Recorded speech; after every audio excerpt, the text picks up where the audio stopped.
एक खूबसूरत वादी जहां हर कदम पर प्रकृति का जादू बिखरा है। पहलगाम कश्मीर का वो स्वर्ग जहां लाखों पर्यटक शांति और सुकून की तलाश में आते हैं। लेकिन 22 अप्रैल 2025 को इस स्वर्ग में नर्क उतर आया। गोलियों की गूंज, चीखों का मंजर और खून से सनी वादियां। आतंकियों ने मासूमों को निशाना बनाया, लेकिन इस अंधेरे में एक साधारण इंसान ने वो कर दिखाया जो इतिहास के पन्नों में दर्ज हो गया। नजाकत अहमद शाह, एक टूर गाइड जिसने अपनी जान की परवाह न करते हुए 11 जिंदगियां बचाई। ये कहानी है साहस की, इंसानियत की और कश्मीरियत की। तैयार रहिए एक ऐसी सच्ची दास्तान के लिए जो आपके रोंगटे खड़े कर देगी और आंखें नम कर देगी। पहलगाम आतंकी हमला। पहलगाम, जिसे मिनी स्विट्जरलैंड के नाम से जाना जाता है, जम्मू कश्मीर का एक प्रमुख पर्यटन स्थल है। लिद्दर नदी के किनारे बसा यह शहर अपनी प्राकृतिक सुंदरता, हरे भरे घास के मैदान और बर्फ से ढके पहाड़ों के लिए विश्व विख्यात है। बैसरन घाटी, जो पहलगाम से लगभग 6 किलोमीटर दूर है, पर्यटकों के बीच विशेष रूप से लोकप्रिय है। इस घाटी में घोड़े की सवारी, फोटोग्राफी और मैगी पॉइंट पर गर्म खाने का आनंद लेना पर्यटकों का पसंदीदा शगल है। हर साल लाखों पर्यटक यहाँ की शांति और सुकून का लुत्फ उठाने आते हैं। लेकिन 22 अप्रैल 2025 को यह शांत और खूबसूरत घाटी आतंकवाद की क्रूरता का शिकार बन गई। दोपहर करीब 2:45 पर बैसरन घाटी में अचानक गोलियों की आवाज गूंजी।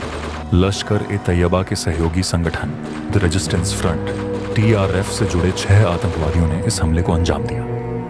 यह हमला इतना सुनियोजित और क्रूर था कि इसने 2019 के पुलवामा हमले की याद ताज़ा कर दी। आतंकियों ने सेना की वर्दी पहन रखी थी और उनके पास अत्याधुनिक हथियार, अमेरिकी M4 कार्बाइन राइफल्स, AK-47 और स्टील टिप वाली गोलियां थी।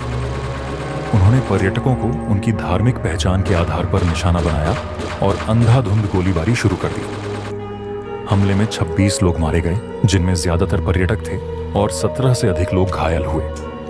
चश्मदीदों के अनुसार आतंकी जंगल से निकलकर बैसरन घाटी में घुसे और पर्यटकों पर हमला बोल दिया। उन्होंने पुरुषों को अलग किया, उनसे उनके नाम और धर्म पूछे और फिर गोली मार दी। एक प्रत्यक्षदर्शी, पुणे की असावरी जगदाले ने बताया, आतंकियों ने मेरे पिता से इस्लामी आयत पढ़ने को कहा। जब वे नहीं पढ़ पाए तो उन्हें 3 गोलियां मारी गईं। इस हमले ने न केवल पर्यटकों के बीच दहशत फैलाई, बल्कि कश्मीर के पर्यटन उद्योग को भी गहरा झटका दिया। नजाकत अहमद शाह, एक साधारण इंसान की असाधारण कहानी। इस भयावह मंजर के बीच 28 वर्षीय नजाकत अहमद शाह एक नायक के रूप में उभरे। नजाकत, जो पहलगाम के नजदीकी हल्वान गणिगुंड गांव के रहने वाले हैं, पेशे से टूर गाइड हैं। उनकी जिंदगी सादगी, मेहनत और कश्मीरियत की मिसाल है। नजाकत का जन्म एक मध्यम वर्गीय कश्मीरी परिवार में हुआ था। उनके पिता गुलाम हसन शाह एक छोटे से किसान हैं जो सेब के बागानों और खेती से परिवार का गुजारा करते हैं। नजाकत की मां फातिमा बेगम एक गृहिणी है जिन्होंने अपने बच्चों में मेहनत और ईमानदारी के मूल्य सिखाए।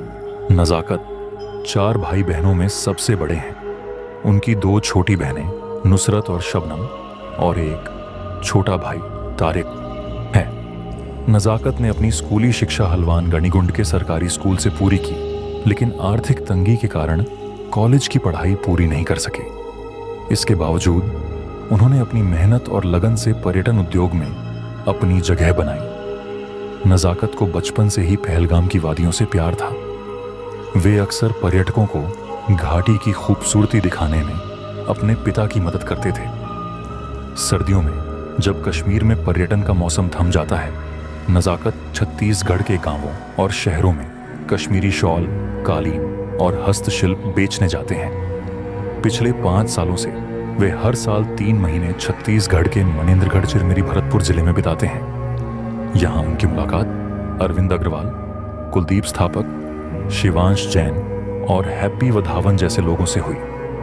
नजाकत की ईमानदारी और मेहमान नवाजी ने इन लोगों के दिलों में जगह बनाई।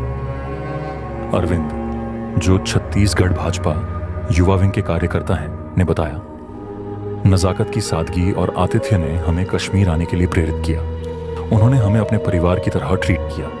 नज़ाकत की शादी 3 साल पहले हुई थी और उनकी 2 बेटियां 4 साल की आयशा और 2 साल की झांझियारा हैं। उनकी पत्नी रुखसाना एक कुशल कारीगर है जो कश्मीरी कढ़ाई में माहिर है। नज़ाकत का कहना है, मेरी बेटियां मेरी जिंदगी की रोशनी है। मैं उनके लिए एक बेहतर भविष्य चाहता हूं और इसलिए मैं दिन रात मेहनत करता हूं। छत्तीसगढ़ का पर्यटक समूह। एक यादगार यात्रा की शुरुआत छत्तीसगढ़ के मणेंद्रगढ़ चिरमिरी भरतपुर जिले के 11 लोग, 4 दंपति और 3 बच्चे छुट्टियां मनाने के लिए कश्मीर आए थे। इस समूह में शामिल थे अरविंद अग्रवाल, उनकी पत्नी पूजा अग्रवाल और 4 साल की बेटी अनन्या, कुलदीप स्थापक, लकी, उनकी पत्नी रेखा स्थापक और 6 साल का बेटा आदित्य, शिवांश जैन, उनकी पत्नी प्रिया जैन और 5 साल की बेटी रिया, हैप्पी वधावन और उनकी पत्नी सोनम वधावन। यह समूह 17 अप्रैल 2025 को जम्मू पहुंचा था। नज़ाकत ने उनकी पूरी यात्रा की योजना बनाई थी। वे 2 इनोवा गाड़ियों में जम्मू से श्रीनगर, गुलमर्ग और सोनमर्ग की सैर कर चुके थे। हर जगह नज़ाकत ने उनकी सुरक्षा और आराम का पूरा ख्याल रखा। अरविंद ने बताया, नज़ाकत ने हमें हर छोटी बड़ी चीज में मदद की। होटल बुकिंग से लेकर खाने की व्यवस्था तक सब कुछ परफेक्ट था। पहलगाम उनकी यात्रा का आखिरी पड़ाव था। नज़ाकत ने पहलगाम को आखिरी गंतव्य के रूप में चुना क्योंकि उनका गांव हल्वान गणिगुंड नजदीक था। वे अपने मेहमानों की खातिरदारी अपने घर पर करना चाहते थे। नज़ाकत ने कहा, कश्मीरियों में मेहमान नवाजी का जुनून होता है। मैं चाहता था कि मेरे दोस्त कश्मीर की खूबसूरती के साथ साथ हमारी संस्कृति और आतिथ्य को भी याद रखें। बैसरन घाटी में वो खौफनाक पल 22 अप्रैल 2025 को सुबह करीब 10 बजे नज़ाकत अपने 11 पर्यटकों के समूह को लेकर बैसरन घाटी के लिए रवाना हुए। घाटी में उस दिन हजारों पर्यटक मौजूद थे। कुछ घोड़े की सवारी कर रहे थे, कुछ फोटोग्राफी में व्यस्त थे, तो कुछ मैगी पॉइंट पर गर्म चाय और मैगी का आनंद ले रहे थे। नज़ाकत का समूह भी टट्टू की सवारी और फोटोग्राफी में मशगूल था। बच्चे घाटी के हरे भरे मैदानों में दौड़ रहे थे और महिलाएं खूबसूरत नज़ारों की तस्वीरें ले रही थीं। दोपहर करीब 2 बजे नज़ाकत ने कुलदीप से कहा, लकी भाई, अब देर हो रही है, हमें वापस चलना चाहिए। कुलदीप ने हंसते हुए कहा, बस थोड़ी और तस्वीरें ले लें, ये मौका फिर कहाँ मिलेगा। नज़ाकत मुस्कुराए और इंतजार करने लगे। तभी अचानक गोलियों की आवाज गूंजी। पहले तो सभी को लगा कि यह पटाखों की आवाज है, लेकिन जल्द ही चीखें और अफरा तफरी ने सच्चाई बयान कर दी। आतंकी जंगल से निकलकर घाटी में घुस आए थे। उन्होंने सेना की वर्दी पहन रखी थी, जिसके कारण शुरुआत में लोग समझ नहीं पाए कि वे आतंकी हैं। आतंकियों ने पहले हवाई फायरिंग की, फिर पर्यटकों को इकट्ठा करना शुरू किया। प्रत्यक्षदर्शियों के अनुसार उन्होंने पुरुषों से उनके नाम और धर्म पूछे। जो लोग हिंदू थे उन्हें अलग कर गोली मार दी गई। कुछ पर्यटकों ने भागने की कोशिश की, लेकिन घाटी में बाढ़ होने के कारण यह मुश्किल था। पुणे की असावरी जगदाले ने बताया, मैं अपने पिता और भाई के साथ थी। आतंकियों ने मेरे पिता से इस्लामी आयत पढ़ने को कहा। जब वे नहीं पढ़ पाए तो उन्हें मेरे सामने गोली मार दी। मैं चीख रही थी, लेकिन एक आतंकी ने मुझे धक्का देकर जमीन पर गिरा दिया। एक अन्य प्रत्यक्षदर्शी दिल्ली के राहुल मेहरा ने कहा, आतंकी चिल्ला रहे थे, काफिरों को नहीं छोड़ेंगे। उन्होंने बच्चों और महिलाओं को भी नहीं बख्शा। आतंकी हमले का विस्तृत मंजर हमले की शुरुआत दोपहर 2:30 बजे हुई। सैन्य सूत्रों के अनुसार 6 आतंकी 2 समूहों में बंटे हुए थे। 3 आतंकी जंगल की ओर से घाटी में घुसे, जबकि अन्य 3 ने घाटी के मुख्य प्रवेश द्वार को ब्लॉक कर दिया। उनके पास अत्याधुनिक हथियार थे, जिनमें M4 carbine rifles, AK-47, grenade और स्टील टिप वाली गोलियां शामिल थीं। आतंकियों ने पहले हवाई फायरिंग की ताकि पर्यटकों में दहशत फैले। फिर उन्होंने व्यवस्थित तरीके से पर्यटकों को निशाना बनाना शुरू किया। आतंकियों ने घाटी में मौजूद टट्टू वालों और स्थानीय गाइडों को भी धमकाया। कुछ गाइडों ने आतंकियों का विरोध करने की कोशिश की, लेकिन उन्हें तुरंत गोली मार दी गई। हमले के दौरान आतंकियों ने पर्यटकों के मोबाइल फोन छीन लिए ताकि कोई मदद के लिए कॉल ना कर सके। उन्होंने घाटी के चारों ओर अपनी पोजीशन ले ली थी, जिससे भागना लगभग असंभव था। सुरक्षा बलों को हमले की सूचना करीब 3 बजे मिली। पहलगाम पुलिस और सीआरपीएफ की टीमें तुरंत मौके के लिए रवाना हुई, लेकिन घाटी की दुर्गम भौगोलिक स्थिति के कारण उन्हें पहुंचने में समय लगा। इस बीच आतंकियों ने करीब 20 मिनट तक अंधाधुंध गोलीबारी की। हमले में 26 लोग मारे गए, जिनमें 18 पर्यटक, 5 स्थानीय लोग और 3 टट्टू वाले शामिल थे।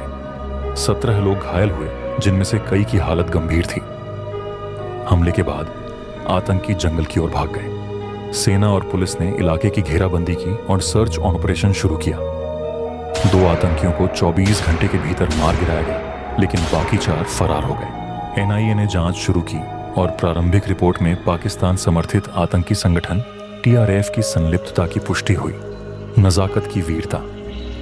बच्चों और परिवारों को बचाने की जंग। जैसे ही नजाकत को हमले का अंदाजा हुआ, उन्होंने तुरंत अपने समूह को एकत्र किया। उन्होंने देखा कि बच्चे और महिलाएं सबसे ज्यादा खतरे में हैं। नजाकत ने कुलदीप के बेटे आदित्य और अरविंद की बेटी अनन्या को अपनी बाहों में उठाया और जमीन पर लेट गए ताकि गोलियां उन्हें न लगें। घाटी में बाढ़ होने के कारण भागना मुश्किल था, लेकिन नजाकत ने बाढ़ में एक छोटा सा कट देखा।